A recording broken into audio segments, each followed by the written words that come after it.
Welcome to Raidercast, the podcast where I, Chris, delve into the world of Tomb Raider's myths and legends.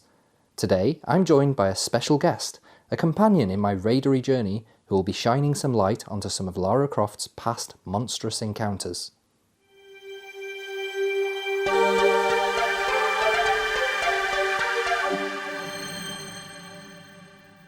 Okay, so Sasha, if you'd like to introduce yourself, and we'll start. Hello, my name is Sasha and I am an amateur queer folklorist, museum worker and escape room designer.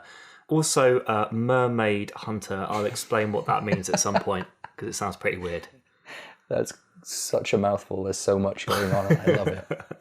So I brought you here today to tell us some stories about various mythological mysteries and monsters. As is the prerequisite of this podcast, we're going to talk through some of them in a Tomb Raider framework. And I will be telling you about the Tomb Raider side of things, and then you can tell me more about the mythological, historical, real-world stories. Because big confession here, I am a massive video game fanatic. So, you know, you just imbibe a lot of video game stuff, even the ones you haven't played as much, just almost through the womb. Through the, that's a weird one. But I have played Tomb Raider, and if I'm honest, getting into escape rooms, like one of my first experiences solving puzzles in a sort of adventure environment was playing Tomb Raider on my friend's PlayStation. But it was my friend's. I never owned a Tomb Raider game. I'm more of a Zelda boy. Yay. So when you... I know. We love Zelda. Also, that's another podcast. Yes. Exactly. Do all the podcasts. But if you want to tell me the stuff, I'd be really interested to hear how those stories that we'll be talking about have been interpreted in Tomb Raider. I look forward to it. I'm very excited. So we are going to make a start with Tomb Raider 1. We're going to go right back to 1996. And the first mythological beastie that we're going to be talking about today is not really a myth. Okay. It is a statue that can be found in the British Museum. Yeah. And it makes an appearance in Tomb Raider 1. I am talking about the Geir Anderson cat. Oh, great name. So this is really cool because I've been doing a couple of tours of the British Museum. So as I said, I'm a museum guy, so I'm a big museum geek. And when I can combine video games and museums, that's really cool. So I was looking up, I knew I wanted to do a Tomb Raider story. So I was doing a bit of research because Tomb Raider is not the game franchise I know the most about. And firstly, I found out that the game developers, the original developers of the first Tomb Raider, actually took a trip to the British Museum and took some photographs. And so some of the inspiration that they have in the kind of look of the Egyptian style stuff you see is taken directly from the museum.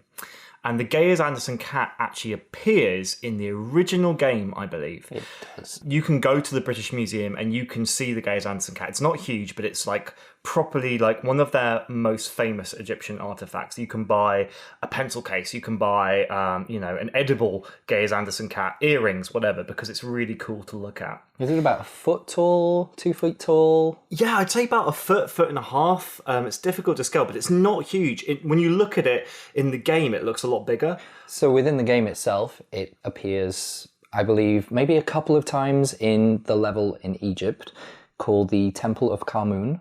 That's right. And I believe possibly in another called the Obelisk of Kharmun as well, which is basically joined onto the same place. And the cat in question, there's a big room, there's a big slope with a boulder on it, then there's a little side temple with trapdoors around the floor, and right in the middle of this little temple-y shrine, there is a cat statue with red eyes. Let's explain some more. So yeah, it's very much like that. Obviously, much more polygonal. Yes. Polygonal, because it's the many things. Yeah, exactly. It was the 90s, and I mean, Lara famously is quite triangular. No offense intended. But yeah, it does look exactly like this. You can tell they've taken it straight from there. Now, I believe, is it in the DLC or something where she actually acquires the cat? I believe the cat does appear much more in the not spin-off, it's like an additional level to Tomb Raider 1. It was before the days of DLC, so it was an extra few levels tacked onto the end called Unfinished Business, and I think, if I'm not mistaken, one of the levels is called Temple of the Cat. I might have just pulled that out of my arse. I'm not sure. Check it and edit it out later if you're wrong. That's what Yes. I do. But either way, she ends up with it in later games. So what I love is that she's kind of nicked it, possibly from the British Museum. So the idea that like it appears in like near the swimming pool. Oh, in the house. Yes, it's actually there in the house. And the cool thing with the Gaius Anderson cat is that in the version that you see in the game, it has these kind of really dramatic red eyes. And when you look at the actual artifact on display in the British Museum, you see that the eyes they're kind of empty, like there's nothing there. Now, originally, there's evidence that they would have had some kind of glass or jewel in there that possibly was red pigmented. So actually, the depiction with those really big red eyes is not just like total fantasy. It may have actually looked a bit like that. The Gaius Anderson cat is called the Gaius Anderson cat because it was taken by a kind of traditional white British museum collector who loved to accrue loads of stuff and then give it and then put his name on it. Yeah. So he was one of the people that was really interested in Egyptology, and that was part of the collection that he gave to the British Museum. And one of the really cool stories with the Gaius Anderson cat is that it is hollow. And when they x-rayed it recently, they found that it is only just hanging together. So there's like a complex metal structure inside. Basically, the head is just about dangling there. Like it's on the inside, it's all very carefully put together. There's also some really interesting notes from Gaius Anderson. So when they found the cat, it was covered in a flaky kind of red pigment. And then this was chipped away because it's a bit more aesthetic. So that's kind of sad in a way if you think about it. Even though it was patchy, the original Gaius Anderson cat would have been painted. It would have had these amazing eyes. But to make it look a bit more, pretty for a Victorian audience, they actually took away some of the layers of paint. So it's something you would never do in a museum today. You wouldn't change an artifact so it looked a bit more appealing. Oh, God, no. Yeah. Classic Tomb Raidering. What was so you say it's sort of held together very, very finely. Do you know what it was crafted out of? Is it's some sort of metal, or is it like plastery? I believe it's metal, but I'd have to look that one up, I'm afraid. But in terms of material, there's a good story there. So the model of the Gaius Anderson cat is of Bast or Bastet, so the goddess, cat goddess, one of many cat deities, but she's an Egyptian protector, guardian deity. One of the cool things I found out in terms of materials is the word alabaster comes from the name Bastet, so Bast. Oh, wow. Yeah. So really white marble. Exactly. Yeah, alabaster. That word is a Greek origin, but it comes from the Egyptian goddess of Bastet. Oh, that's amazing. And partly because she's associated with canopic jars, and with sealed jars that you would find in tombs, which would have a cat head on top, and these would often be made from alabaster. So Bastet, alabaster. That's amazing. It's cool, isn't it? I love etymology. That's fantastic. That's really cool to find out. Love it. Yeah. And also, like, if you want to go a bit further down, so when I was doing the tour and talking a bit about Tomb Raider, so the whole idea of raiding tombs, which as a museum worker is something that comes up a fair bit. I can imagine. Yeah, so stuff gets nicked and taken in very bad and dodgy circumstances. But the whole idea of Bastet, there's a great story of a prince of the pharaoh basically meeting a priestess of Bastet, and she's really beautiful, and he basically tries to buy her because he's a prince and he's a bit of an arrogant so-and-so. And then she ends up kind of asking him to meet her again at the temple of Bastet. And when he arrives, he makes, she tricks him into sealing away or signing away all of his possessions, all of the possessions of his family, and then finally agreeing to murder his own children. And then just before they kiss, she disappears basically in a puff of smoke with the scream of a cat.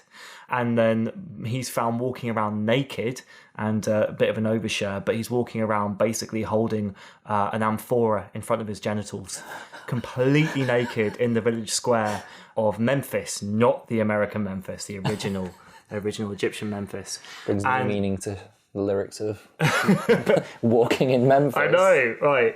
But you can imagine being this like really high-born guy walking around completely naked, and then he's found by the pharaoh, and it's the whole idea that Bastet had basically taken revenge on him because he'd stolen some manuscripts from her tomb.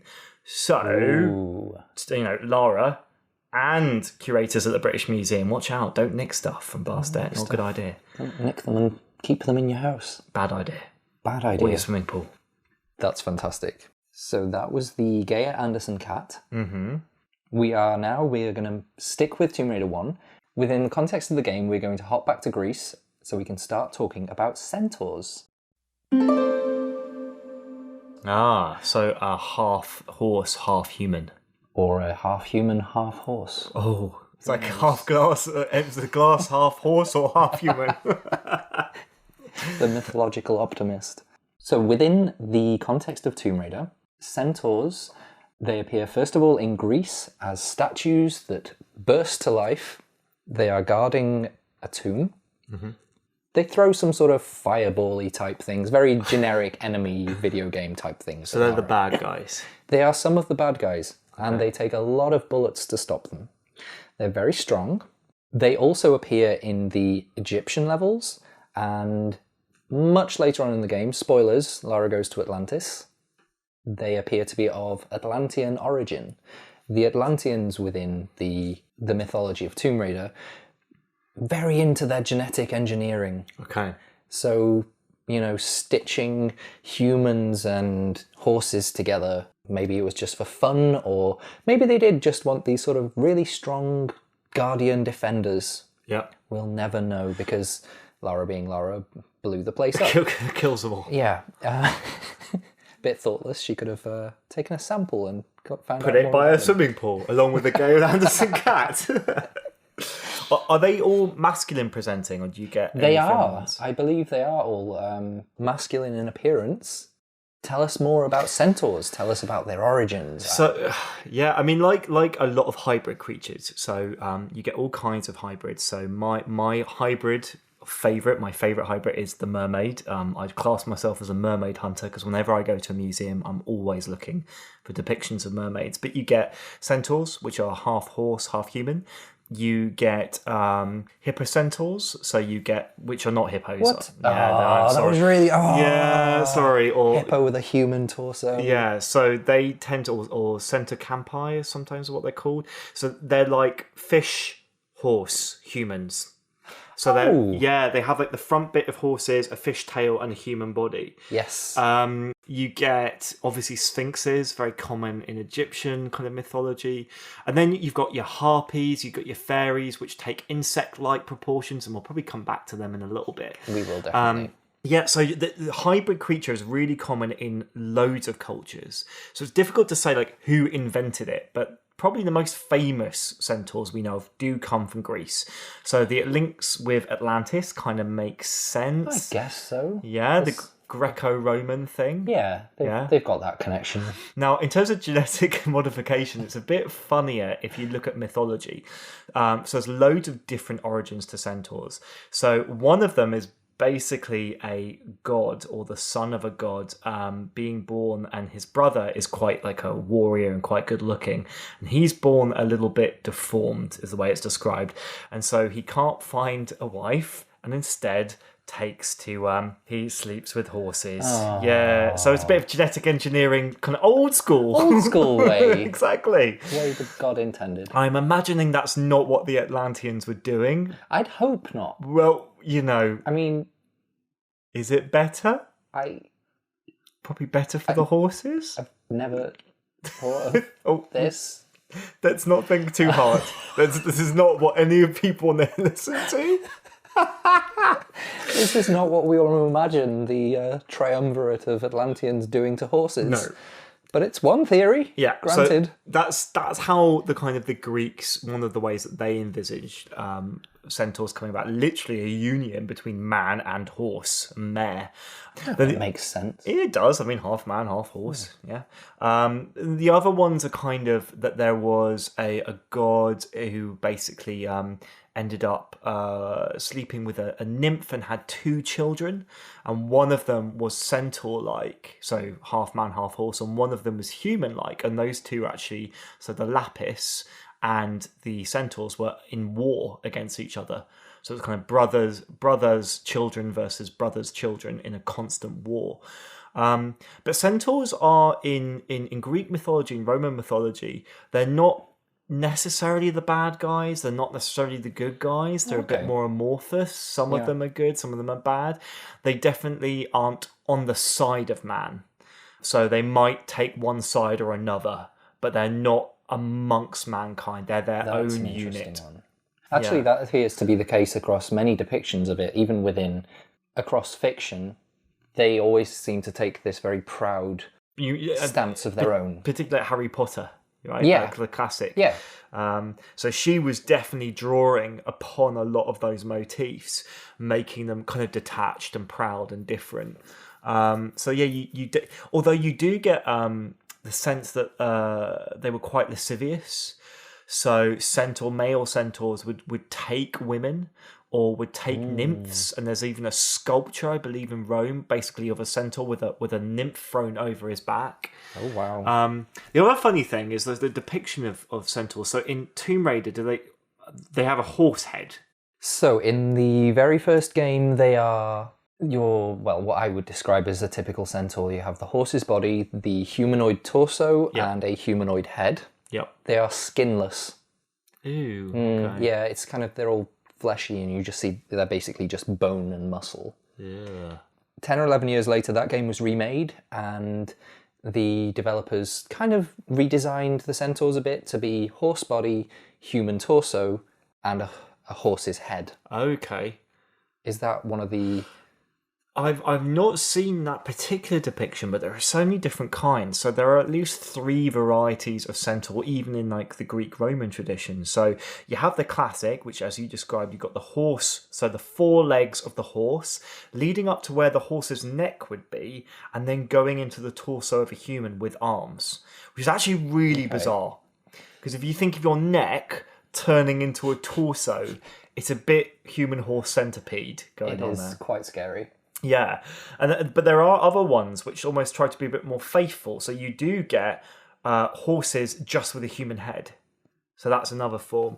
And then you get another one, which it's just like a human head sticking out of a horse's neck. Sticking on the horse. Yeah, I know. It's quite comedic, isn't it? It's not quite as like graceful and like, it doesn't quite they have this sort of it's like, I don't know if they exude this sort of like bizarre masculine, definitely. almost weirdly hypersexual imagery. So this is interesting. It's something that I find fascinating with hybrid creatures, particularly when they're combined with human. So my theory is the same with mermaids and mermen.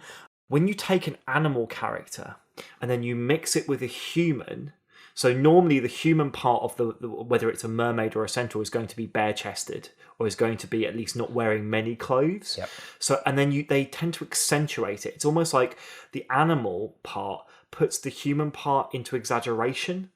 So your eyes are so drawn to that centaurs seem hyper masculine. Yep. And if you look at the female versions, hyper feminine. Yeah. They're quite sexualized, and the same goes with mermaids. It gets a bit weird and zoophilic, and we're going back to where we were before.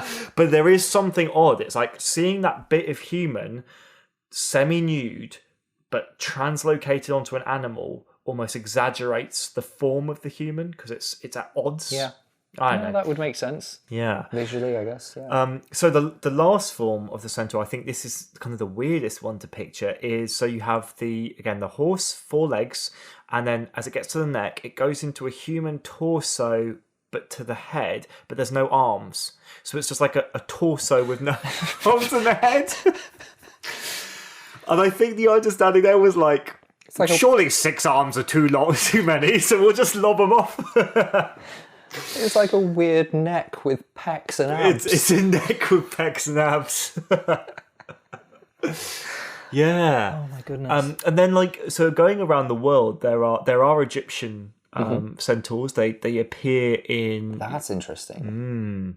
So they do appear in... they're not as common as classic sphinxes and things, but you have to remember the Roman Empire, Greek Empire, and Egyptians trading, sharing a lot of their belief systems, and also with India as well. So you have like the Silk Route, you have a whole set of religions and cultures that are constantly moving between Asia and Europe.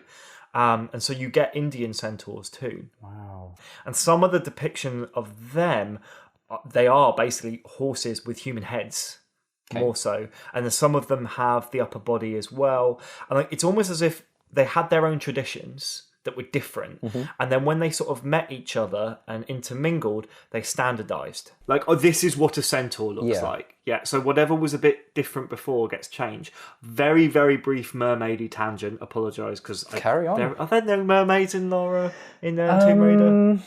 I think the closest we have is a kind of sea hag. Oh, Tomb Raider! I'm disappointed. I know. We kind of need. We need a mermaid. I think so. I think it wouldn't stand out as odd. Yeah, from my lips to your ears, Tomb Raider creators, we need a mermaid.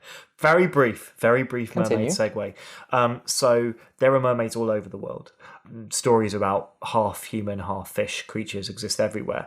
But in West Africa, there was a whole kind of Yoruban religion where you would have different deities, and some of the Orisha, so these were like a pantheon, like the Greek gods, but for African religions.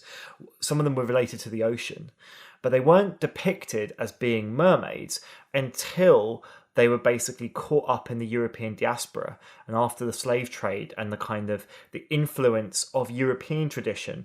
And now, when there are people who still kind of practice and worship Yoruban deities, those Orisha that are devoted to the sea have fishtails when they might not have before. So again, like with centaurs, everyone has a different way of going horse-like people, half horse, mixed up. And then the Romans maybe came in going, this is what a centaur looks like. And then suddenly they all start to kind of standardize to that norm. Wow. Okay. Yeah, but no horse head, human body, horse body. Like centaur sandwiches. And we're back there again. I was going to say that's sort of straying closer to like the Egyptian gods and their sort of depiction of animal head, complete human bodies. Interesting thing, the word centaur, the presumption is it's going to mean horse or man horse or something. It doesn't at all. So cent, that word can mean pierce or to attack, and then tor as in Taurus. So the star sign, which is represented by the bull. So actually it means pierce bull or fight bull. So the story of some centaur mythology is that they were pitted against bulls, or like these giant evil bulls of Greek mythology. A sort of arena fighting, or no, not like gladiatorial, just kind of a godly vendetta. And there was apparently a big battle between one particular centaur and the bull. So that their name doesn't come from the fact that they're horse-like, but there's a whole group of centaurs that are known for having kind of bull horns. That's so again, a cool image. Yeah, mixing 3 different creatures there, so it's becoming quite chimeric. So chimera being something that mixes more than 2 creatures together, and so that it's a weird origin. Normally, when you get a nice, half creature, the weird name just means that bit and that bit, whereas this one's got this bull mythology mixed in there too. See, now I'm starting to think about all of the other possible combination types of animals, like across history and mythology, been sort of spliced together to create new creatures. And after you're talking about the ones with bull horns, I'm wondering like a sort of bull centaur with like a bull's body and a humanoid torso and then bull horns. But then my mind immediately went to half human, half cow. Yeah. And now I'm just thinking of all of the other crazy ones. But it's been done, like deviant art. Been done. Yeah. So there are some really cool imaginings of, like, for example, thinking about African centaurs, would they be zebra? Oh, wow. Yeah. And I've seen, when I was Googling and just thinking about this conversation we're having now, I was looking at Egyptian centaurs, and some contemporary artists have done, like, elephant bodies or alligator bodies. Giraffe. Giraffe, yeah.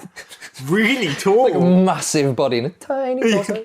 like Meowth in Pokemon. Like really, really tall. That's an in reference that some people will get. Oh, I love it. Yeah, I think that's pretty cool, and I imagine those creatures probably do exist in some mythology. I really hope so. If they don't, I'm going to make it happen. A cow centaur. Start my own mythology of bizarre creatures. Yeah, I love that idea. That's so cool. That's exciting. Shall we move on to the next cryptid? Yes, please. We are going to be moving on to actually part of the series that I have never experienced myself, because it came from some of the add-on levels to Tomb Raider 3 that were, I believe, only available on PC, known as Lost Artifact. I have yet to have the pleasure of playing them. I don't even know if they're available on Steam, actually. I should probably check, because I can play it now. What we're going to be delving into is the Loch Ness Monster. Oh, yes. This is quite funny, because up until now, I've always seen pictures of something to do with Tomb Raider 3 and the Loch Ness Monster, and it's off there, and it's in Loch Ness. It only when I was researching this did I realise that it's actually part of a background texture, and it's not actually in the game itself. Well, the texture is, but it's not a big part of the level. What I believe Lara does find is a robotic version of the Loch Ness Monster. She crawls inside it and she sees plans on the wall of a plesiosaur type monster, which is a very sort of common depiction of the Loch Ness Monster. But there is more to the story, so I'll hand over to you and you can tell us all about Nessie. Well, it's interesting that it's a mechanical Loch Ness Monster, because there's been so many hoaxes. Before a little starter, I feel almost bad talking dirt on Nessie, because she's such a beloved creature. It's almost like destroying Santa Claus, isn't it? Aww. So, listeners, if you don't want to hear this bit, because I'm not a believer, just like skip about 5 minutes. What about all the Centaur fans?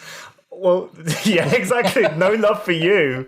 They've had like a good 1,000 years more to get over that. I mean, so that's a good start, actually. Nessie hasn't been around that long. Don't get me wrong, sea monsters and serpents have existed for a very long time. And there is folklore around creatures living in Loch Ness in Scotland for, some time. But the Nessie myth, so the story that we're used to, doesn't really come about until the late 1800s. That's relatively recent. It really is. It really surprised me. So there may well have been like oral history and oral tradition before then, but that's the first kind of proper factual written account of someone describing seeing a large whale-like beast in Loch Ness. Whale-like. It's had so many depictions. So we now have the plesiosaur image is very popular. So this is like an giant aquatic prehistoric lizard, basically. Not a lizard. I'm going to get so much hatred from science peeps. Soz. But before then, it's been depicted as a serpent. It's been depicted as kind of a hybrid creature. But this original writing describes it as being whale-like. Okay. And then it's only in about 1935 that this gets written up into a newspaper of a number of reports. And this is where... That's even more recent. Yeah, well, this is where lots of people, there are eyewitnesses saying, I saw Nessie, I saw her, and she looked like this. A number of different ones. There's a tailor, there's a local parishioner. And this is where you get... like people with a lot of sort of kudos in the community. Yes. And this is where I think the Nessie myths just stops being just another one of those stories. And this is why there's so much cryptozoology. There's such a mythos about her, because it becomes about reports. Like, alien abduction. It's like, but these people, why would they make it up? And why their story is similar and all that kind of thing. So Nessie herself, there's a number of theories as to what Nessie might be. One of them that I find quite compelling is that Nessie may have been an elephant. I love this theory. Yeah, it's a nice one. So the classic image, if you Google Loch Ness Monster or Nessie, one of the images you will see is a black and white photograph, which shows a sort of hump sticking out of the water and this like long serpentine neck. It kind of fits with the plesiosaur kind of look, although we now know that the plesiosaur's neck would have been like straight ahead of it. Okay. Yeah, so it wouldn't have curved swan-like in that way, so it doesn't seem to fit that. Anyway, classic Nessie depiction. but it could just as easily be an elephant bathing with itself kind of submerged, top of its head peeking out the water, and then the trunk coming out as the head with the kind to of breathe. Yeah. Well, don't want to drown. Oh. Now the next question is like, why? Obviously. Why? Why is there an elephant in Loch Ness? So the theory goes that there were a number of circuses. Circuses were very popular in the late 1800s, early 1900s, travelling all over the UK. And if you had your circus animals, of which an elephant would be one of them, you would go and bathe. The animals would need to be cleaned, and the biggest body of water would be Loch Ness. So if someone saw that and saw an elephant bathing in there, it's a bit of a weird one. It could be anything. It could be loads of different things. It could be a swan, effectively, lit badly. It could be badly lit swan. Yeah, that's a good name. Or like eels, they're really massive eels that can live in Loch Ness. So if one of those breaks the water, again, if you're seeing it from a distance, remembering that even in the early 1900s we knew so much less about the world than we know today. You see something you can't explain, and there's already a folklore about this creature. Right, that's what it is. Yeah. It fits. Yeah. I love the idea of these amazing plesiosaurs who've survived and they're swimming around in Loch Ness. I wish. I do too. Yeah. I do too. The world is exciting enough without there being fairies behind the shed. It's a big quote, isn't it? I like that. Yeah. So the idea is, yes, Nessie's gorgeous. It's a great story. Yeah. But I think the Lara Croft account of it being kind of a mechanized fake one is a bit more believable than the idea that there are cryptids swimming around in Loch Ness. I'm going to get some hate for this, aren't I? You might. Yeah. I don't know. Sorry. Some angry Scottish people. Let's move on again to a different game. And this time we're hopping back in Lara's life to when she was, I think, 15 or 16. She goes on a little mischievous adventure on a little island off the coast of Ireland. Okay. She is sent on a mission by a corpse hanging in a gallows tree. Mm-hmm.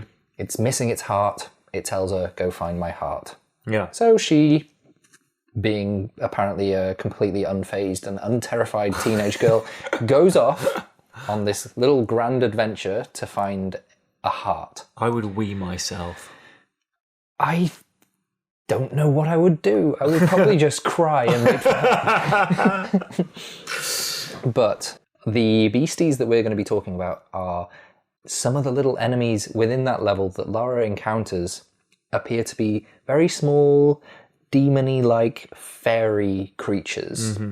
They're about knee height. Yep. They're sort of pale and white, and they sort of waddle along, squeaking, not making much sense. They've got strange sort of maybe blood-suckery faces.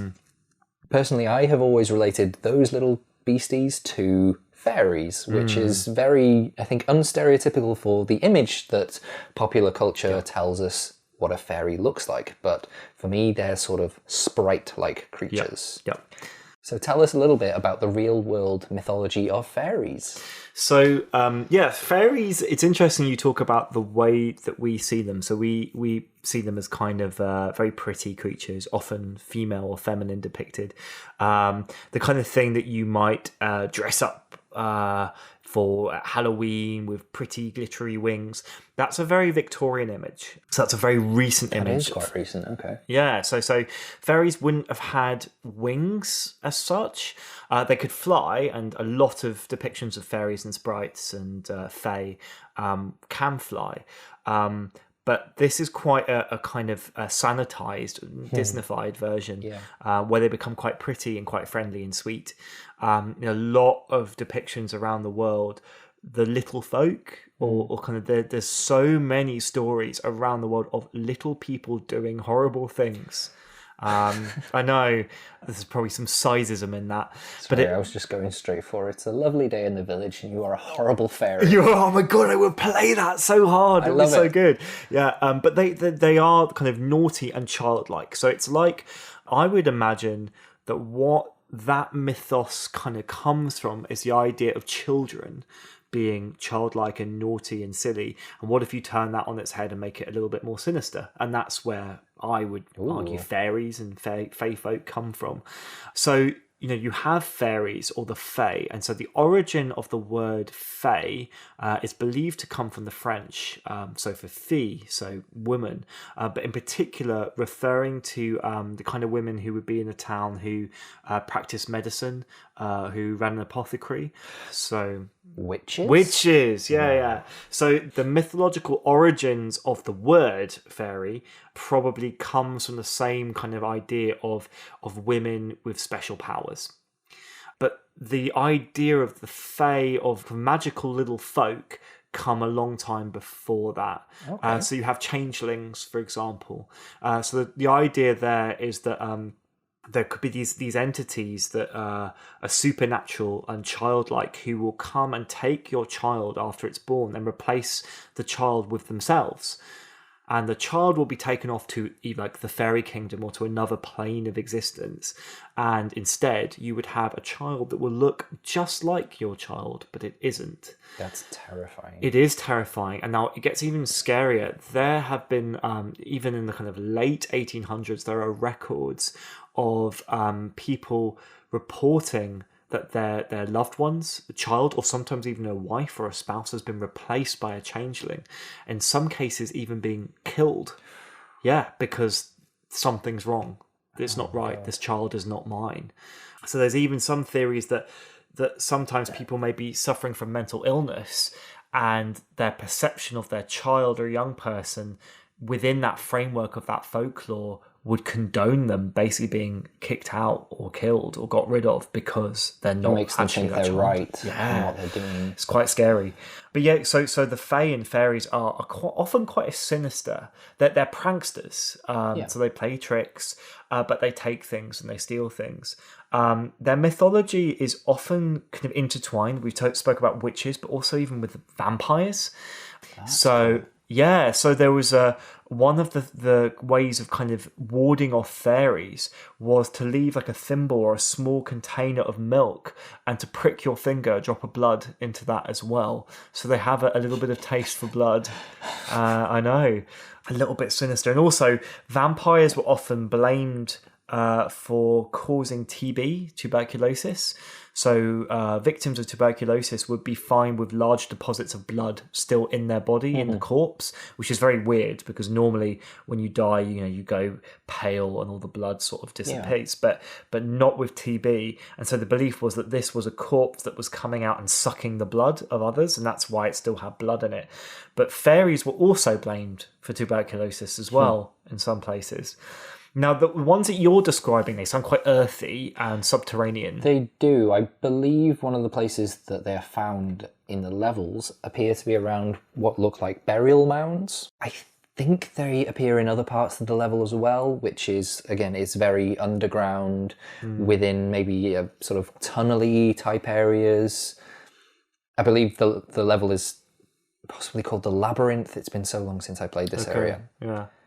But yes, very sort of subterranean, earth-based creatures.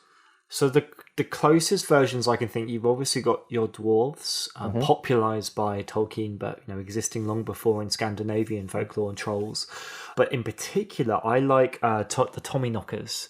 So Tommyknockers are more of an American tradition. There is a Stephen King novel and a terrible TV series done in I think the late 80s. I was never allowed to watch it. Really? Never. It's terrible, but it's good. It's a bit of both. I mean, I remember being freaked out by films from around that era. I believe one was called Critters. Oh my God! Gremlins ripoff. I don't know, because I've never watched it, because it scared me so much as a child. Right? Oh, I love Gremlins. Okay. I love Gremlins. But Critters, I just remember seeing those furry little balls with mouths, and it really scared me as a kid. And I only recently found out that it was like a horror comedy, that it wasn't supposed to be that scary. I was terrified of E.T. when I was a kid. Yeah. So Tommyknockers, the idea of the original folklore is that miners who die in the dark in the mines. I know. Yeah. Digging miners, not children. Yeah, that's in. Yeah. I'm making a pickaxe motion for those that can't hear that. So they would come back as Tommyknockers, because when you were in the mines, I remember that mines, even to this day, but particularly in the past, they had a huge casualty rate. So people would die a lot. A very dangerous job with cave-ins and things like that. Speaking to a Welshman, I know. Oh, apologies. But you might hear knocking in the dark when you knew there was no one there. And so the idea of these were Tommyknockers. These were the spirits of miners that would come back as malevolent creatures, little creatures in the dark that would like try to tempt you away or confuse you, and would then try to kill you as well. Oh, kind of an Earth-based siren? Yeah, a little bit. Yeah, like a something between like a pixie and a ghost and like a goblin, something between those. But yeah, that sounds a little bit like what you're describing, like a dark entity that's small and malevolent. So possibly bloodthirsty. Yeah. So one of the things that's interesting, so I studied psychology as my undergrad, and obviously we, all of us have phobias, things that we are frightened of. And there are specific ones like arachnophobia and fear of serpents and snakes and rats. But there are some phobias that are innate. So all people have certain phobias. Really? Yeah. So one of them is microphobia. And that officially means fear of small things. So to explain that, it's a bit more specific than that. If a small thing moves fast, we jump. So it doesn't matter whether you are scared of spiders or not, or scared of cockroaches. Before your brain can kick in, if a small thing moves across the floor, everyone will jump. Wow. There's a fear response. We do not like small things that move fast. When we can identify it, it's a mouse, or it's a spider, or it's a fly, then we may respond by going, I'm okay with that, or I'm even more freaked out now, depending on your fears. But there is a natural fear of small things moving when we don't know what they are. That's quite an evolved response, because pests and parasites and nasty small things eating your grain or biting you aren't good. And so across human culture, small things that move fast are scary. And so there are stories that tell these kinds of creatures that are out the corner of your eye, the little sprites, the little pixies, the little gremlins that are attacking. It seems to be wrapped up in that basal human fear. And so I'm thinking one of the kind of interesting stories, which may or may not be true, relates to the Flores Islands. So the basically the idea that the people of the Flores Islands, like every other group of people, have stories of little folk who would come and steal fire, who would occasionally steal children. So again, like the changelings. But then more recently, past 20 years or so, they have found these tiny skulls of a hominid species. So a relative of ours called Homo floresiensis, who basically means Flores man. And these were small hobbit-like. So they were. Oh yes, you've heard of these probably. They're called like the hobbits. The hobbits. They're just called the hobbits. But these would have been smaller people, kind of almost when they're drawn at least, like upright chimpanzees, but a little bit svelter. And the argument is that these could have been coexisting with man on these islands and stealing our fire, because maybe they couldn't make it themselves, and maybe stealing our food, even taking maybe infants. And so if you had these small humans, humanoid-like people who were perceived as stupider and silly and who were thieves, and then this became part of the story of their fairy subculture, combined with the idea that we don't like small things that move fast. And then you've got the origins for a fairy folklore.